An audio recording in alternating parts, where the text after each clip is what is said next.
So why are we even calculating for delta G of reactions anyways? So there is basically a meaning to free and free energy. And that is delta G is equal to the maximum possible useful work obtainable from a process at a constant temperature and pressure. So this applies for spontaneous reactions, basically for reactions which move in the forward direction. Okay, so if delta G is negative, let's say for example here for the process of the production of water, this is how much available energy is there to do useful work, to do maximum useful work. Now, if your delta G, however, is positive, meaning the reverse reaction is actually favored over the forward reaction, then the value of delta G is actually the minimum, okay, amount of work that must be expended to force the reaction to go to the forward direction, okay?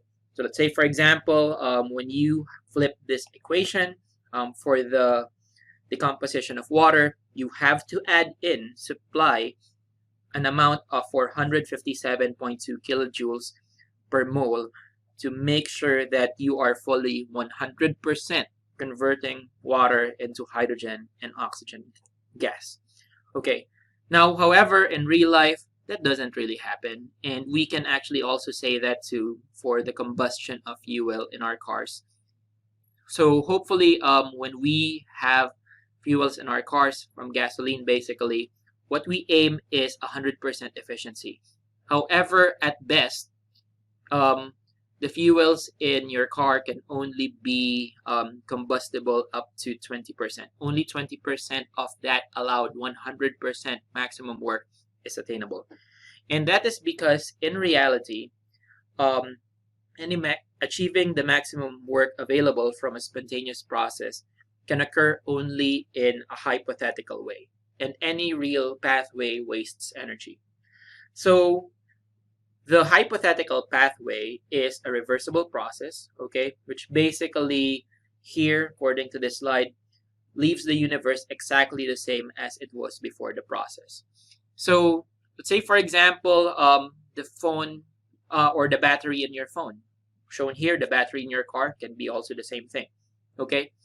If you discharge your phone and you are discharging it using and there are infinitesimal currents that are used to discharge your phone battery, okay, when you charge it again by plugging in this charger to your phone, okay, and it will return back to the same status, like 100% charged, if and only if you also supply an infinitesimal amount of energy or current rather to the phone battery to basically drive again the reaction forward.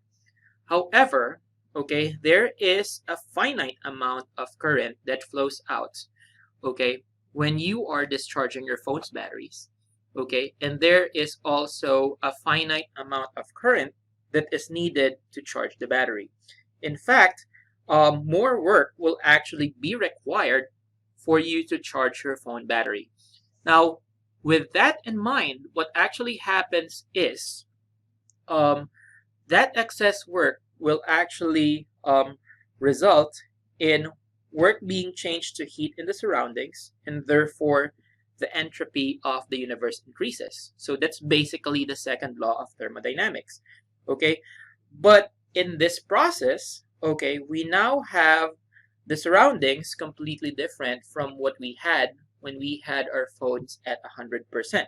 Okay, what happens is the surroundings have not returned to their original state. Okay, the surroundings had to furnish a net amount of work as the battery in your phone is cycled.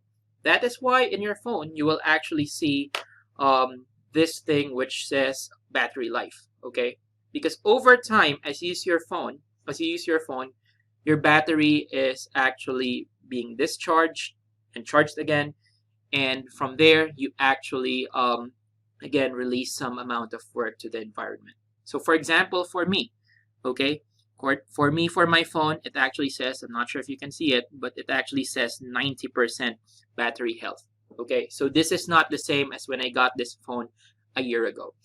Okay, now this actually has a lot of repercussions because as we use energy overall, we degrade its usefulness. Let's say, for example, fossil fuel that we use for, again, cars.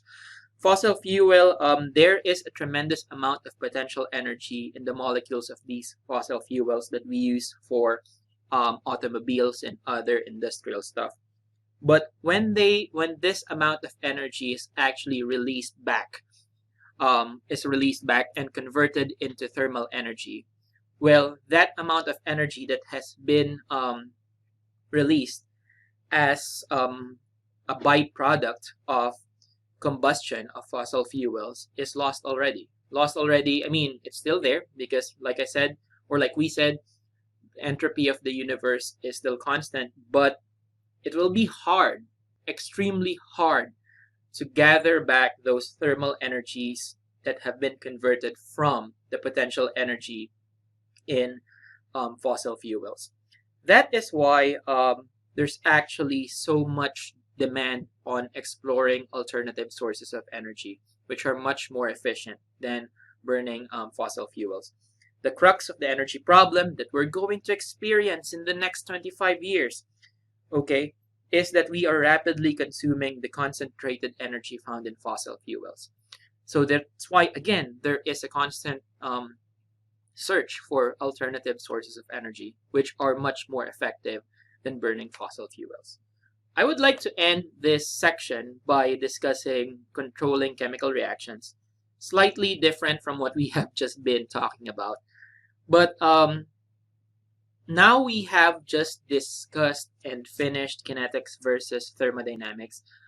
If you are watching this video, one thing that, again, I'd like you to remember is the value of K, the equilibrium constant, does not depend on time. Okay? We have seen here that the value of K sort of dictates the thermodynamics of the reaction. Is it products favored or reactants favored?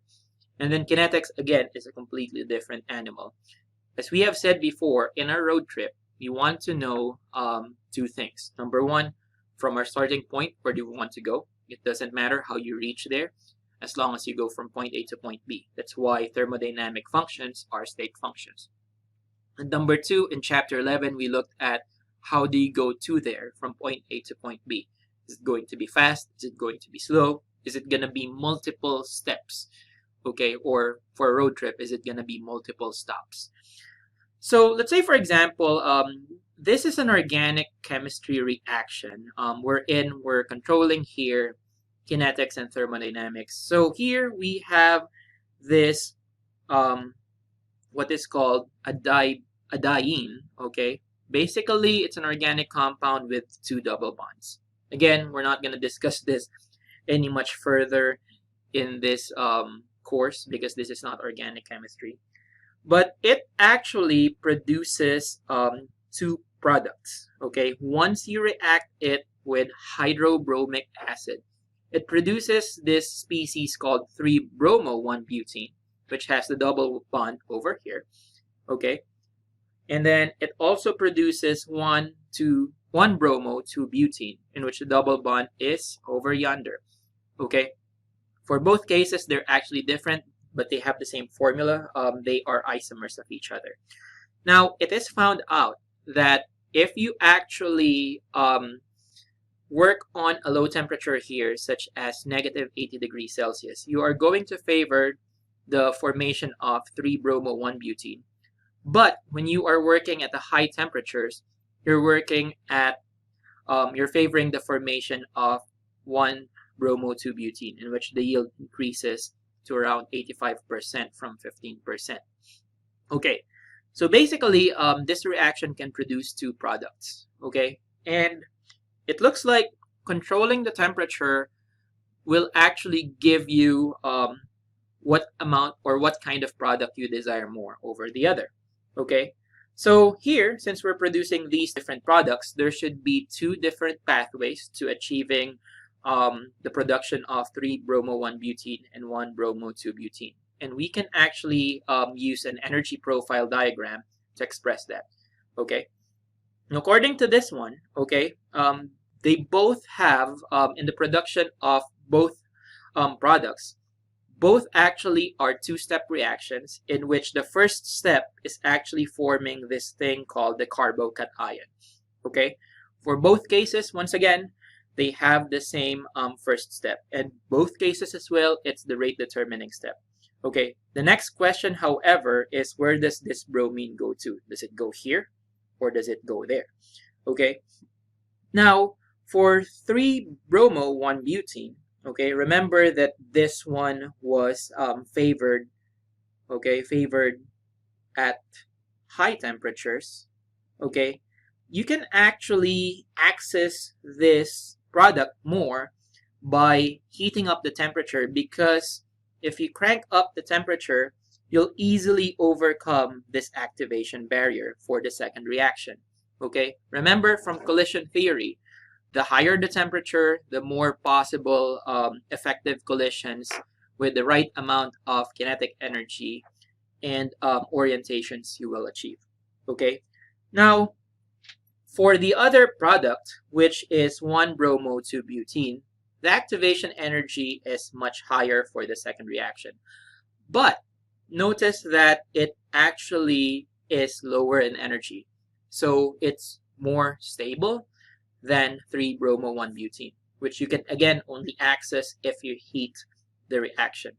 So we call these two things kinetic and thermodynamic control. The thermodynamic control, once again, is favored at low temperature. It has a high activation energy, higher than the one for 3-bromo-1-butene. It has higher activation energy, but as a result of that, you will have a product which is much more thermodynamically stable. Again, based on just the position of the potential energy of this product. But if you have a much faster reaction, or if you have more molecules colliding given a high temperature, then you are going to get your kinetic control product. Now, the kinetic control product, you will get it more rapidly, again at a high temperature and more accessible, but it is less stable, again, than the thermodynamic control product. And that's how you control chemical reactions. As a chemist, as a scientist, you can actually control chemical reactions at your own ease. And I guess wrapping up this chapter, once again, we are looking for ways to basically look at much more efficient processes wherein we're maximizing that maximum possible useful work determined by delta G.